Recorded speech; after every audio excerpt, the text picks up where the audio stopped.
maliwanag, brighter, livelier, mas buhay na buhay, happier, mas masaya, at tunay na kaaya-aya na selebrasyon sa darating na Pasko. Kailangang ang tuon ng ating pansin ay kung ano ang pinakamahalaga. Christmas is much brighter, livelier, and happier when we focus on what really matters. Yun po ang proposal ko po sa inyo ngayong umaga. At ito po ay natuklasan ng mga mago, yung mga pantas. Sa kanila pong pagpunta, nang hanapin nila ang nag-iisa, ang isinilang na hari ng mga hari, ang isinilang na Panginoon ng mga Panginoon, kanilang natuklasan at natagpuan, nasumpungan ang tunay na kahulugan ng Pasko. Kaya nga mga kapatid, ngayong Pasko, ang akin pong paanyaya sa bawat isa sa atin, bilang mga mananampalataya, doon po tayo sa tunay na mahalaga magtuon ng ating atensyon. Ano nga ba ito? Saan ba natin ifo-focus ang ating atensyon? Kailangan po nating hanapin ang Kristo ng Pasko.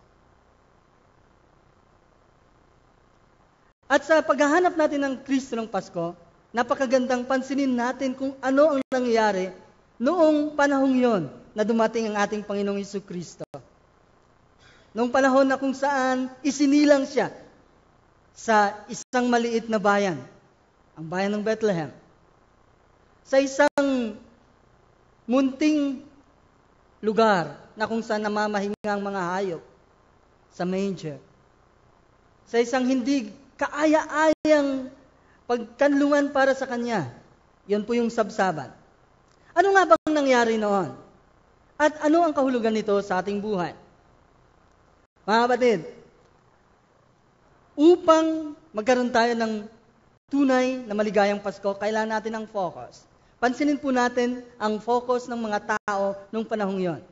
Si Herodes po, si Haring Herodes sa kilala bilang Herod the Great. Siya po ay isang matalino na tao, tuso na politiko. Nang panahong iyon, medyo hindi maganda ang kalagayang politika ng imperyo ng Roma. Kaya minanyobra niya ang lahat upang siya ang tanghaling maging hari ng Hudiya. At po, ang umaangat noon na maging emperador ay si Octavian.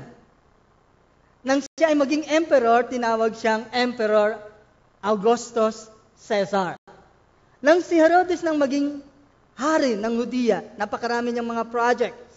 Kasama na dito yung project niya na may tayo o makumpuni, may pasaayos, mapaganda yung templo ng mga Hudyo. Si Herodes po ay hindi siya pure blood na Hudyo. Siya po ay halong Edomian, galing sa lahi ng mga Edomites. Kanino ba nanggaling ang lahi ng mga Edomites? May dalawang magkapatid na anak ni Jacob, di ba? Si Jacob, yung isa, at yung kanyang kapatid, sino? Si Edom, yung red blood, o kilala natin bilang Esau. So galing siya pa rin sa lahi ni Abraham, Isaac. Then from Isaac, naging kambal, si Edom, at saka Esau, at saka si Jacob, at kilala rin Israel. So, although may dugo siya, galing kay Abraham, siya ay talagang gustong-gusto rin niya yung mga Hudyo. At gusto niyang maging hari ng Hudyo. So itong Edomite na ito, kilala bilang Herod the Great, ang isang pinakamagaling na leader. Pero sa kabila ng kanyang pagiging magaling, ang ginawa niyang sentro ng komersyo ang Jerusalem. Pinalakas niya, pinaganda niya ang buong Judea. Kumbaga, sa kanyang panahon, naging mayaman, prosperous ang bansang Israel. Pero sa likod ng kanyang galing, ang isang maitim na budhe. Katunayan, sinasabi nila na mas maganda pa daw maging alagang baboy ni Herodes kaysa maging kanyang anak. Bakit? Kasi kilala siya sa pagpatay ng kanyang asawa at pagpatay ng mga anak niya na sa tingin niya ay aagaw sa kanyang trono. Yan si Haring Herodes. So, ang focus ni Haring Herodes, kung isa-isahin natin ay ang mga sumusunod. Number 1, ang kanyang focus ay kapangyarihan. Gusto niyang manatili ang kanyang kapangyarihan. Gustong-gusto niyang lagi siyang nasusunod. Pangalawa, hindi lang sa kapangyarihan, gusto rin niyang manatili sa kanyang posisyon. Siya ang hari at wala nang iba. Walang sino mang aagaw sa kanyang posisyon bilang hari. Pangatlo, kanyang mga ari-arian, kayamanan. Nakafocus siya doon sa mga bagay-bagay na yan. Pang-apat, gustong-gusto niya rin maging sikat. Prestige. Sikat na sikat. Tinitingala. Dinidiyos. At panghuli, pleasure. Lahat ng ito, ang focus ni Haring Herodes. Mga kapatid, mayroong trouble na dumating din sa kanya. Kasi po, kapag kamali ang ating focus, mali rin. Kakaroon din tayo ng malaking problema. Magkakaroon din tayo ng malaking trouble. Pansinin po ninyo ang nangyari sa chapter 2 verse 16. Nakalagay po dyan ng mapaghinuha, ng mapagtanto, nung malaman ni Herodes na naisahan siya ng mga pantas, na nakaalis na sila, na hindi sila bumalik sa kanya upang ituro kung nasa ng Mesiyas, ganun na lamang ang kanyang galit. At dahil sa kanyang galit, gumawa siya ng isang bagay, isang krimen na karumal-dumal. Pinapatay niya ang mga bata. So he committed infanticide, pagpatay sa mga bata, dahil gusto niyang mapatay ang inaakala niyang aagaw sa kanyang pwesto, Panginoong Jesucristo. Ano ang naging resulta nito? Dito mapapansin natin na kapag tayo po ng mga tao, in general, at mga mananampalataya in particular, kapag ang focus po natin ay sa sarili nating plano, yung gusto lang natin, ang gusto nating masunod, ang focus po natin ay 5 P: power, possession, prestige, pleasure. Hindi natin mapapansin, tayo po, hinahayaan natin ang ating sarili na tayo ay gagamitin ng ating kaaway na maging instrumento niya. Yan ang nangyari kay Herodes. Ngayon, kapag kamali po ang ating focus, marami pong troubles o problema ang darating sa ating buhay. Sa maling focus ni Herodes, pansinin po ninyo ang kanyang naging trouble. Ang lahat po ng mga scholars, lahat ng mga nag-aaral ng kasaysayan, ay nagkakaisa po sila na ang buong buhay ni Herodes ay punong-puno siya ng depression at paranoia, praning at malulungkutin. Yan po si Herodes. Sa tanang buhay niya, nasa kanya ng lahat. Siya ang hari, mayroon siyang kapangyarihan, nasa kanya lahat ang kalayawan, pero sa kabila nito, puno pa rin siya ng kalungkutan at lahat ng kanyang nasa paligid ay kanyang pinagdududahan. Napakahirap na buhay, no po? Isipin niyo yung buong buhay, lifetime. Okay lang yung malungkot ka, 1 linggo, di ba? Pero yung araw-araw na binigay ng Diyos, sa kabila ng mga bagay-bagay na mayroon ka, ay depressed ka at paranoid, napakahirap po. Ibig sabihin, dahil sa maling focus ni Herodes, binigyan niya ang kanyang sarili. Siya mismo, self-inflicted. Siya mismo ang dahilan ng kanyang pain and suffering. Wala nang iba. Wala siyang ibang masisisi. Mga kapatid, mag-ingat po tayo na sa paghahangad natin ng mga bagay-bagay sa mundo ay ating sinisira, pwede natin gawin mangyari yon, ating sinisira ang ating sarili. Pinapahirapan natin ang ating mga sarili pagkamali po ang focus natin sa buhay. Ito pa ang trouble na nangyari kay Herod. Sinabi po ni Josephus, yung pong Jewish historian, na mayroong yung yung panghuling sakit ni Herodes na siyang kanyang namatay, ay tinatawag na Herod's evil. Paano yon? Okay, ito po ayon sa diagnosis ng medical experts sa kasalukuyan ay posible na chronic kidney disease. Mayroon siyang kidney failure. Pero ang nangyari po sa description nila ay yung kanyang sugat dito sa kanyang bandang ibaba, dito po sa area na ito, ay nagnanaknak, at linalabasan ng uod.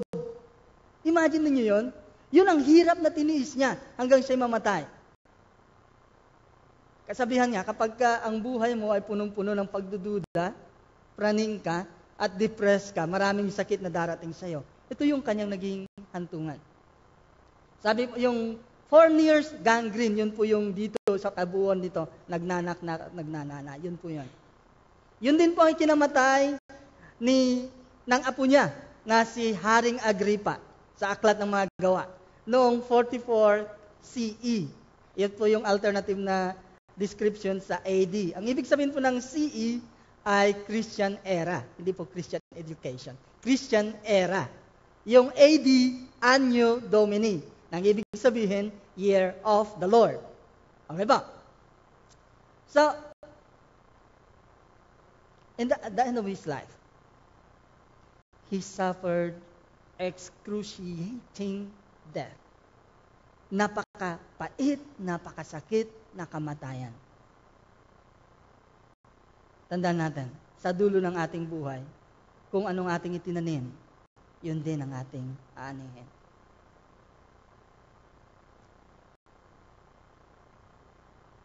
Pansinin naman natin ang isa pang grupo ng mga tao sa kwento ng unang Pasko.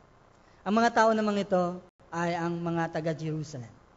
Sa ating scripture reading kanina, napansin natin ang mga salitang sila'y nagugulumihan, na troubled din sila. Sa verses 4 hanggang 6 ng chapter 2 sa New Living Translation, ganito ang nakalagay. Si Herodes ay tumawag po ng meeting. He called a meeting of the leading priests and teachers of the religious law. Tanong ni Herodes, where is the Messiah supposed to be born? In Bethlehem in Judea. They said, and this is what is written among the prophets. And you, O Bethlehem in the land of Judea, a ruler will come from you, the shepherd of my people, Israel. Sinyorkat na po natin. Ano ang ibig sabihin nito? Nasaan ang focus ng mga Israelites? Ito po. Ang focus nila ay information about Christ over intimacy with Him. Sa madaling salita, mas pinapahalagahan nila na malaman ang mga bagay-bagay tungkol sa saan ba'y sisilang si Kristo. Kaysa isinilang na ba si Kristo, gusto ko siyang makilala. Para sa kanila, yung knowledge is more important than relationship. Information is more important than intimacy. Pwede rin pong mangyari ito sa ating bilang mananampalataya, na tayo po ay aral ng aral, pero hindi tayo napapalapit sa Panginoon. Ang purpose po ng karunungan ay upang lalo nating mahalin ng Diyos. Pero pwede pong manatili dito at napakahirap maglakbay yung karunungan upang pumasok sa ating puso nang sa ganon ay lalo tayong mapalapit sa Diyos, lalo nating maibig ang Panginoon. Dahil doon nagkaroon din ng trouble ang Jerusalem. All of Jerusalem, lahat ng Jerusalem. Sabi po sa scripture, all of Jerusalem was deeply disturbed. Everyone. Bakit? Because they have the wrong focus. They are focusing on the wrong things. Ano ang naging troubles ng Jerusalem? Number 1, na-miss nila yung joy, yung kagalakan, na i-celebrate nila ang kapanganakan ng totoo nilang hari. Their king, the King of Kings, the Messiah. Hinihintay na nila itong Messiah na ito ng daang-daang taon. Pero nang dumating, hindi nila napansin. Kumbaga para sa kanila, missed opportunities, lost forever. Yes, magkakaroon tayo ng mga second chance, third chances, at marami pang mga chances. Pero there are opportunities that comes only once in a lifetime, or even only once sa history ng kasaysayan. At sila na mismong sentro ng opportunity na ito, ng pagdating ng hari ng mga hari, na sa kanilang lipi manggagaling, sila mismo ang hindi naging handa. Nakakalungkot, di po ba? Huwag tayong mag-isip na sila lang ang pwedeng mangyari yon. Remember din ang warning ng Panginoon sa bawat isa sa atin, na lagi tayong magbantay, dahil hindi natin alam kung kailan ang pagbabalik ng Panginoon. Di po ba? Kung ano yung na-miss nila noon, pwede rin nating ma-miss ngayon. So, kailangan tayong maging handa sa lahat ng panahon. Trouble ng Jerusalem, pansinin po rin ninyo ito. Tumawag agad ng meeting si Herodes. Tinawagan niya lahat ng mga religious priests, mga experts, tinanong, saan ipapanganak ang Mesiyas? Kilala nila si Herodes. Alam nila ang likaw ng kanyang bituka. Pero pansinin ninyo, sinagot pa rin nila. Anong ibig sabihin nito? Betrayal. They betrayed their king. Yung naging trouble nila. Because they are focusing on the wrong things of life. Betrayal to the most important things. Anong nangyari? Mga kapatid, ito po. He who is obsessed with his toys unwittingly becomes the devil's tool. Sa madaling salita, kapag laging mali yung focus natin, pag sarili lagi, pwedeng hindi natin napapansin, ginagamit na pala tayo ng kalaban para sirain ang kaharian ng Diyos. Kaya kaiingat po tayo. Pangatlong trouble ng Jerusalem ay makikita natin doon sa dulo ng life ng buhay ng Panginoong Jesucristo. Binibigyan na sila ni Pilato ng pagkakataon para ma-release si Jesus Christ. Pero anong kanilang sinigaw? Ang sigaw nila, crucify Him! Ipako yan sa cross. Sabi ni Pilato, I find Him not guilty. Ang sagot nila, crucify Him, ipako sa cross. They crucified their king. Nung siya pinanganak, they ignored their king. They missed the opportunity. And the end of the life of Jesus Christ, they crucified Him. Warning para po sa ating mga kapatid. Knowledge without relationship to Christ leads to deliberate defiance. Ulitin natin. Knowledge without relationship to Christ leads to deliberate defiance.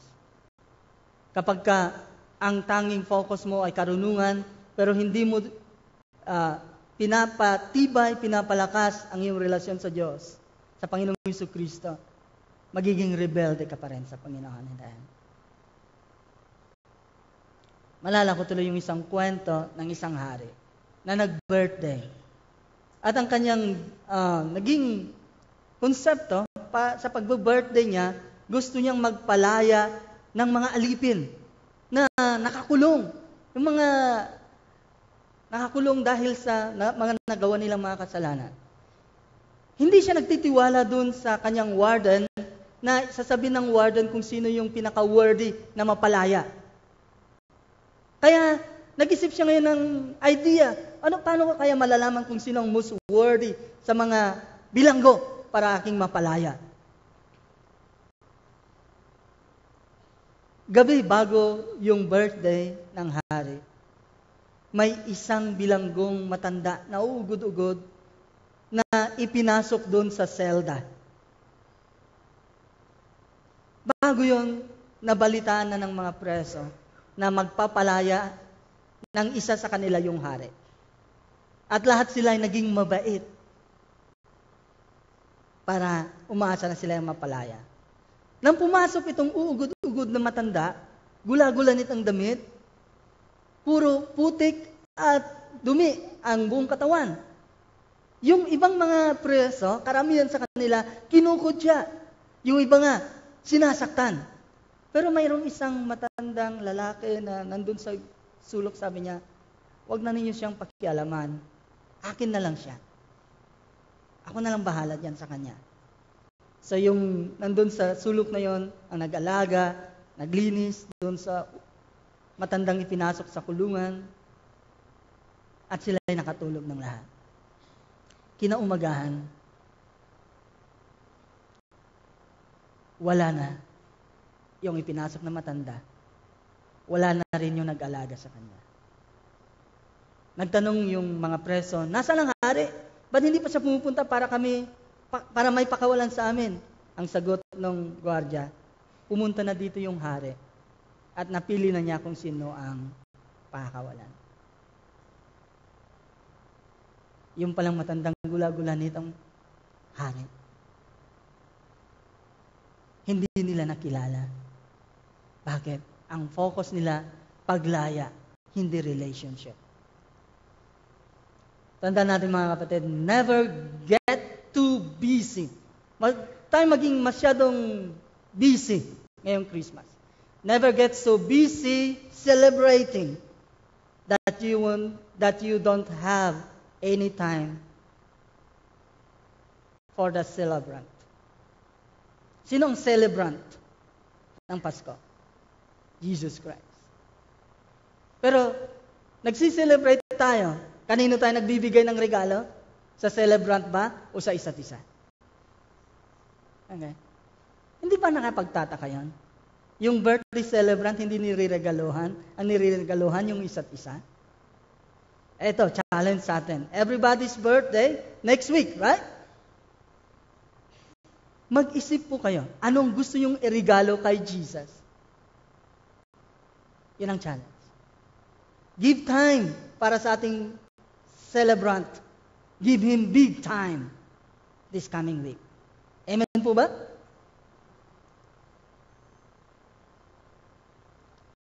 Kapag kamali po yung focus natin, we feed ourselves with negative mind. So tandaan po natin, challenge po sa atin to. You can't live a positive life with a negative mind. Okay? So mag-change po tayo ng focus. Ang focus na nakatingin lang sa mundo, sa panibagong focus na nakatingin sa Panginoon. Di ba ang positive ay letrang T, which is also the cross? You cannot live a Christ-centered life with a worldly mind. Tama? We cannot live a Christ-centered life na ang utak natin nakasentro sa mundo. We need a change of mind. Paano natin i-apply? Isipin ninyo ito. Buong maghapon halimbawa, kung ang titimnan nyo lagi ay yung pagkakamali ng mga nasa paligid ninyo, anong mangyayari? Diba? Example yan ng focusing on the right thing. Focusing on people's faults lead to a day of discord. Pagising mo sa umaga, halimbawa, nakita mo yung nakakalat na medyas. Sino mo lang nung sermonan, yung nagkalat ng medyas. Yung nagkalat ng medyas na inis, sinipa niya yung pusa. Yung pusa, nagnyaw. Hinabol niya yung daga. Yung daga, tumakbo sa loob ng lalagyan mo ng damit. Inihian niya yon at nginat-ngat pa. Lalong nasira ang araw mo.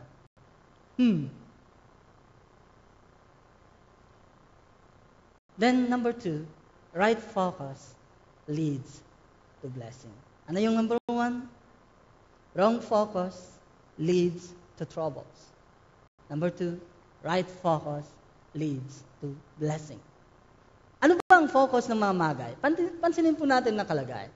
Yung mga magay na ito, yung mga pantas, galing po sila sa silangan. At nang makarating sila sa Jerusalem, nagtanong-tanong sila, nasaan lang ipinanganak na hari ng mga Hudyo? Nakita namin ang kanyang bituin na umangat mula sa silangan.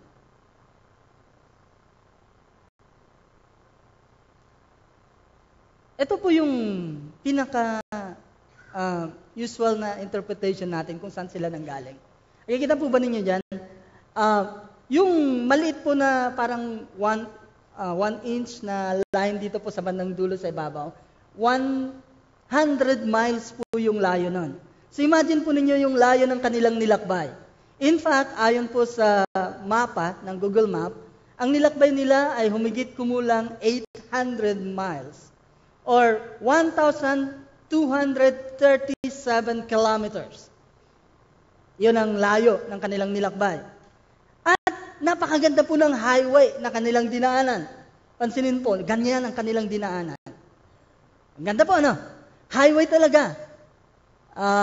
Isipin ninyo, ganong hirap yon. So, anong kanilang ginawa? Una, sinet nila ang kanilang priority. Nag-start sila, okay, alam na natin, may sinilang na hari.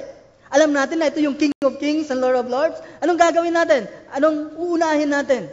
Ngayon lang nangyari ito sa buong mundo. So let's set our priority right. Let's seek the King of Kings and Lord of Lords. So nagsimulang lahat pag-a-align ng kanilang priority. Pangalawa, then they move from priority to pursuit.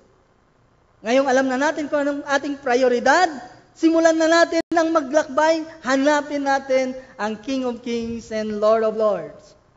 Pero sa kanilang paglalakbay, mahirap yung daan. In fact, kung titingnan natin, yung time frame na ginawa ni Herodes, 2 years. Diba? Lahat ng mga bata, 2 years below, kanyang pinapatay. Bakit?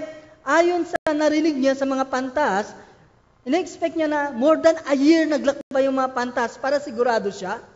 Pinatay niya 0 to 2 years old. So, yung kanilang paglalakbay, yung kanilang pursuit ay hindi madali. Kaya kinailangan nila ng perseverance. Sa buhay natin, importante itong tatlong ito.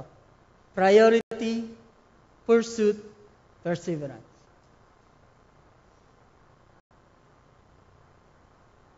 We got only 3 choices in life. Give up? No. Give in? Kung ano yung uso, makisali? No. Kung ano yung totoo, kung ano yung number 1 talaga, give it all that you've got.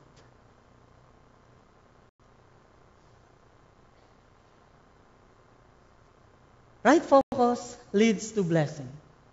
Nang sila ay naglalakbay, matapos silang makipag-usap kay Herodes at sa mga expert ng mga Hudyo, hindi pa rin nila sigurado kung saan matatagpuan ang Mesiyas. Alam nila yung general location, Bethlehem. Pero saan sa Bethlehem? And then God provided them the guidance that we need desperately. Kung anong kailangan ng isang tunay na sumusunod sa Panginoon, ipagkakalob yan ng Diyos sa eksakto, sa tama na oras at eksaktong kung kailan niyo ito kailangan.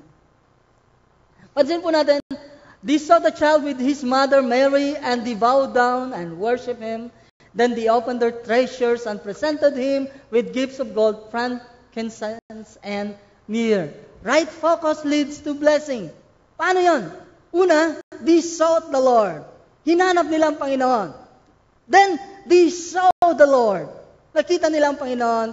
Then, they serve the Lord. Pansinin niyo yung pattern na yun? That's the blessing that they receive. Yung kanilang paghahanap, nagkaroon ng katugunan, at nagkaroon din ng pagkakataon sila na may bigay ang tamang pagsamba dahil natagpuan nila ang kanilang hinahanap.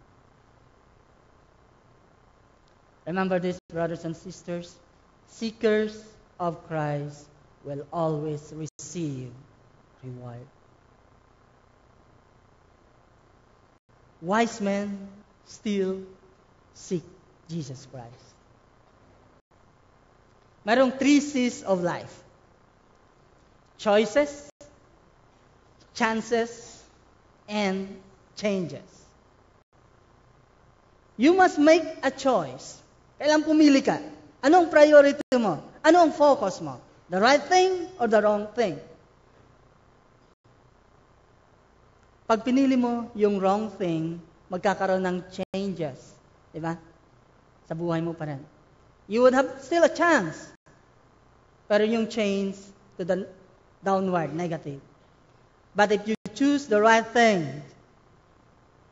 your life will never be the same. Everybody has a chance. But what would you do with the chance that the Lord is now giving you?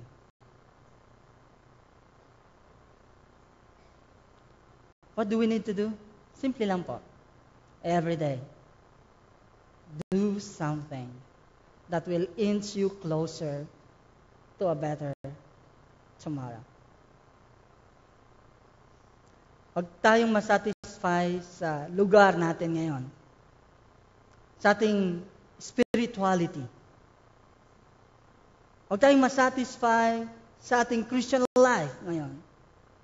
Sabi nga ni Apostle Paul, one thing I do, forgetting what is behind and straining ahead sa Panginoon. Ang invitation ko po sa inyo, lahat tayo ay sama-sama na i-focus ang ating atensyon sa ating Panginoong Jesucristo. Hindi lang ngayong Pasko. And one step at a time, one day at a time, may gagawin tayong pagbabago upang lalo tayong mapalapit sa Panginoon. Kung kailangan nating magdagdag ng ating oras sa pananalangin, let's do it. 1 minute a day, the next day, 2 minutes, 3 minutes, 4 minutes. Kung kailangan nating gumising ng medyo mas maaga para makapanalangin, let's do it. Kung kailangan nating matulog ng medyo mas late para makapagbasa ng salita ng Panginoon, let's do it. Kung kailangan nating pumunta dito ng 8 o'clock, ako guilty doon, para makapag-Sunday school, let's do it. Every day, let us do something that will make us a better Christian tomorrow. Amen? Dalawang point lang po tayo. Wrong focus leads to troubles. Right focus leads to blessing. Alin ang pipiliin po natin? Tandaan natin. Christmas is much brighter, livelier, and happier when we focus on Jesus Christ. Lord, salamat po sa iyong salita. We pray that you enable us to seek you with all our heart.